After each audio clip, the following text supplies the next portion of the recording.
અમરેલીના ward number 4માં આવેલી હનુમાનપરા સોસાયટીમાં નગરપાલિકા તંત્રની ઘોર ઉદાસીનતા અને નિષ્ક્રિયતા સામે સ્થાનિક રહીશોનો રોષ ચરમસીમાએ પહોંચ્યો છે.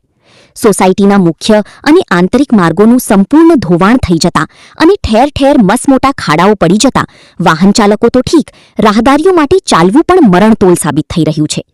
પ્રજાના ટેક્સના નાણાં પર આરામ ફરમાવતું તંત્ર અવારનવારની મૌખિક અને લેખિત રજૂઆતો છતાં ઘોર નિંદ્રામાં સૂપાયેલું છે.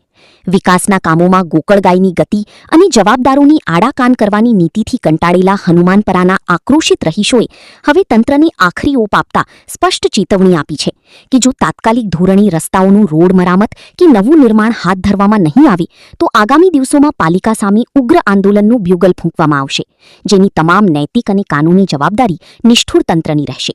રિપોર્ટર મૌલિક દોશી, અમરેલી.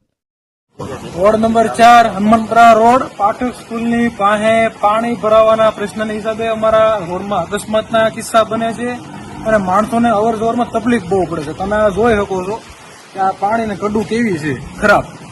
એના લીધેનો પ્રશ્ન વહેલા હલ થાય એવી અમારી માંગ છે. તમે રજૂઆત કરેલી છે અગાઉ? રજૂઆત કરેલી છે અગાઉ અને રોડનું કામ કેટલા દિવસથી ચાલુ છે, એનું કામ હજી પૂર્ણ નથી. તમારી શું માંગ છે? વહેલા તકે આ રોડનું જે કામ છે પૂરું થાય ને માણસોને તકલીફ પડતી બંધ થાય, એ અમારું રજૂઆત છે.